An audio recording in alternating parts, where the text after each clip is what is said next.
Assalamualaikum warahmatullahi wabarakatuh. Selamat malam teman-teman. Apa kabar kalian semua? Semoga tetap dalam keadaan sehat walafiat dan dalam lindungan Allah Subhanahu wa taala ya. Di kesempatan pada malam hari ini aku mau membawakan sebuah konten. Dan aku yakin konten ini akan menarik buat teman-teman. Dan tentu saja agak bakal bikin bosan teman-teman.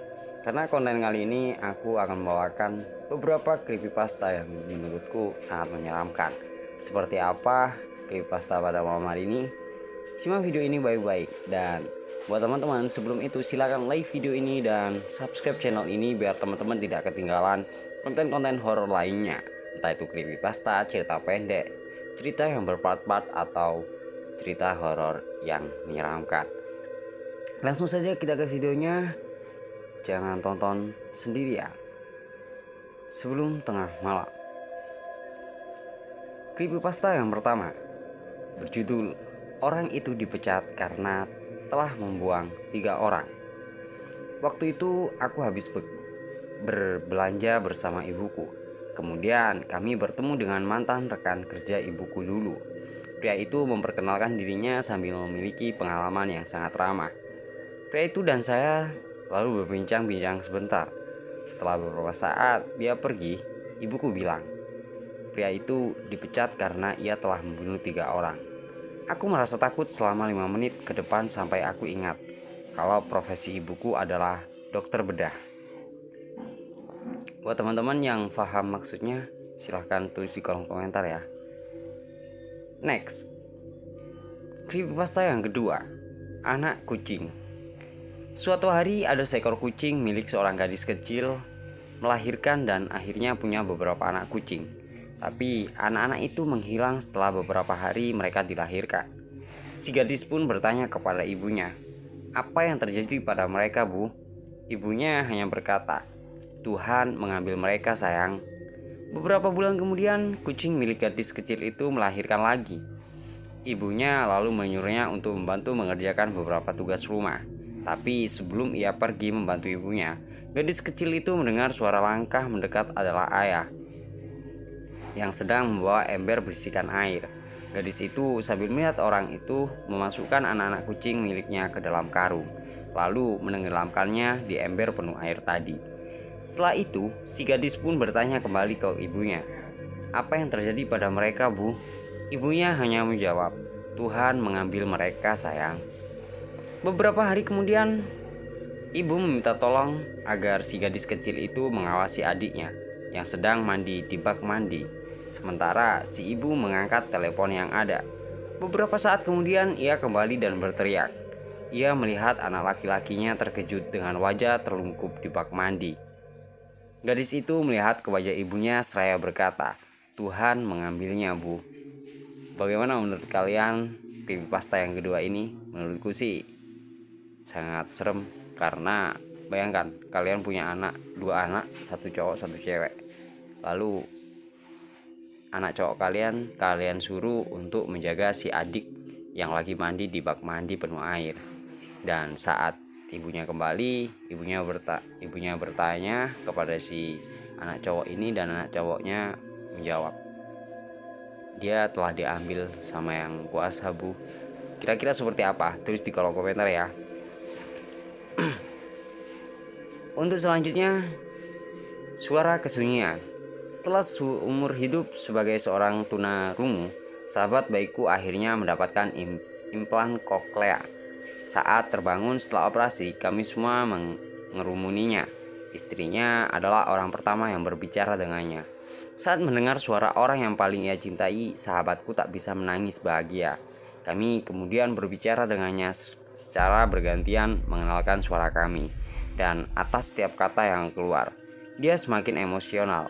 Wajar bagi seorang yang tuli seumur hidupnya, bisa mendengar suara-suara merupakan sebuah pengalaman yang menguras haru. Saat kami semua selesai, yang tersisa adalah keheningan belaka. Kemudian mengungkapkan aku dan menanyakan suara apa yang sedang berlangsung. Butuh waktu untuk memahami suara apa yang ia maksudkan. Dan saat aku mengerti, mengatakan bahwa ia sedang mendengarkan keheningan. Dia goyang. "Hening tidak seperti ini," lirihnya, seolah-olah meresapi dan mengenali suaranya sendiri untuk pertama kali. Seumur hidup, tak ada hal lain yang kudengarkan selain hening. Yang ini berbeda. Sebuah suara terdengar dari luar ruangan. Sahabatku ini sontak keliling badan. Itu dia. Keheningan adalah suara yang seperti itu. Yang ada di ruangan saling menatap-natap. Dan berbagai ekspresi lain yang susah diterka sebelum kemudian aku angkat bicara. Bukan, kataku pelan. Yang berurusan itu adalah suara jeritan. Buat teman-teman yang paham, silahkan tulis di kolom komentar ya. Next, lanjut ke creepypasta selanjutnya. Siaran sekolah. Ini terjadi di sebuah sekolah dasar di Jepang. Suatu pagi setelah jam 10 pagi, sistem pengumuman tiba-tiba terdengar dan suara aneh muncul dari loudspeaker. Itu seperti suara wanita, rendah dan hampir tidak terdengar. Tidak ada yang bisa mendengar apa yang dikatakan wanita itu. Namun, sepertinya dia mengucapkan kata-kata yang sama sekali, suara yang monoton dan menakutkan itu terdengar di seluruh penjuru sekolah. Beberapa anak kecil takut dan mulai menangis. Guru-guru mencoba mereka dan beberapa anak yang lebih tua mendengar dengan seksama dan berpikir mereka bisa mendengar beberapa kata. Itu terdengar seperti SOILZ. Salah satu guru kelas 3 meninggalkan kelas dan berjalan menuju ke ruangan pengumuman untuk melihat apa yang terjadi. Beberapa menit kemudian suara itu berhenti dan loudspeakernya berhenti. Kepala sekolah pun dan beberapa guru pergi ke ruangan berbagi dan bertanya pada guru kelas 3 SD tentang situasinya. Tapi dia hanya berkata, tidak ada yang membuat pengumuman. Ruangan ini kosong. Kepala sekolah memutuskan bahwa itu pasti hanya keusilan seseorang atau kenakalan lainnya. Seseorang pasti ingin ke dalam ruangan pengumuman dan memutar rekaman. Dia memutuskan untuk mengunci pintu ruangan itu saat tidak digunakan untuk mencegah terjadinya kejadian seperti ini di masa depan. Tetapi setelah itu, kejadian aneh mulai terjadi. Sehari setelah kejadian itu, guru kelas 3 SD itu absen dari sekolah. Kepala sekolah bilang guru itu sakit. Guru itu tidak pernah kembali ke sekolah lagi. Dan ada yang mengatakan dia tidak datang karena kondisi kesehatannya. Beberapa murid kelas 3 khawatir tentang guru mereka dan pernah mencoba membuat surat untuknya, tetapi tidak ada balasan.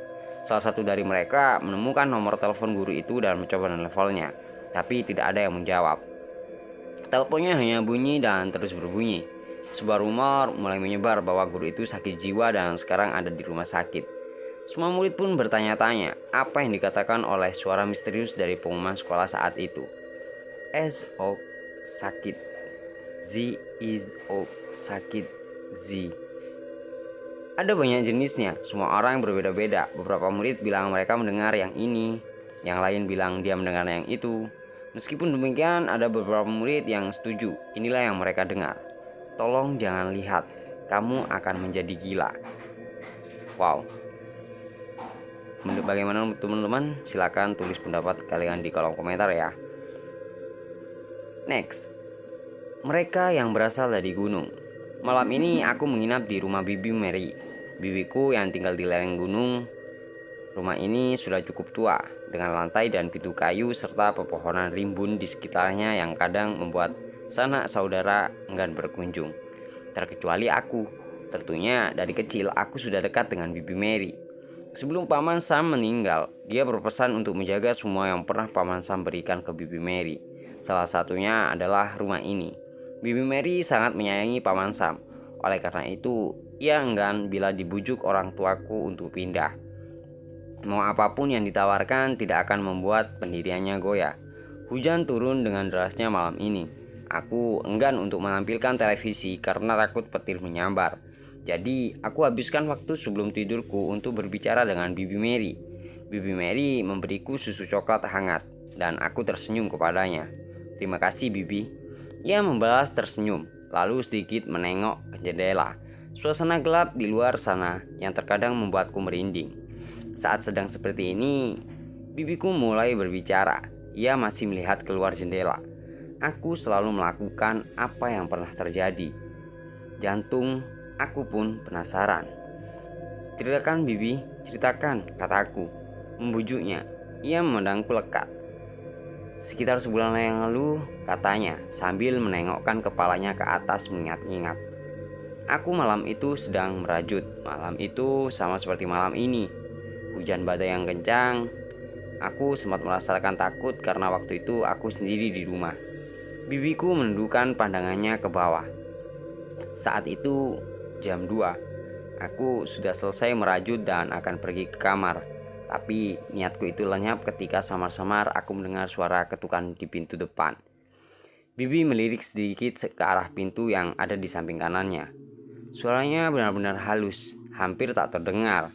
Awalnya saya ingin mengacuhkannya karena kupikir itu hanya halusinasiku saja. Namun suara ketukan yang lebih besar terdengar setelahnya. Aku cukup takut. Aku ingin kembali melihatnya, tapi niatku hilang ketika aku mendengar suara seseorang. Apa yang dia bilang, Bi? Suaranya seperti apa? Aku benar-benar penasaran. Kusimak ceritanya. Manik Bibi Mary sedikit menutup. Tolong kami. Apa ada seseorang di sini? Kami hampir mati. Kami benar-benar butuh pertolongan. Bibiku menirukan suara itu, minta tolong itu, dan aku mulai bergidik. Kupikir aku memang harus membantu orang itu. Sesuatu di luar sana, dan aku membuka pintu. Dan ada 2 orang seperti pendaki yang terengah-engah. Wajah mereka pucat, basah oleh air hujan. Mereka pendaki gunung di sini, Bi. Kelihatannya, jawab bibiku. Mempersilahkan mereka masuk. Kubuatkan mereka teh hangat dan kuberi mereka sepiring kue. Mereka terlihat sangat pucat. Anehnya, mereka cepat sekali kering. Aku merasakan dingin di area tengkukku. Setelah mereka makan dan minum apa yang kuberi, saya mulai bertanya tentang mereka. Mereka hanya menjawab dengan anggukan dan gelengan. Kupikir mereka terlalu lelah. Jadi aku pergi ke kamar untuk mengambil beberapa bantal dan selimut. Tapi mereka sudah tidak ada. Padahal aku tak pergi lebih dari 2 menit dari sana.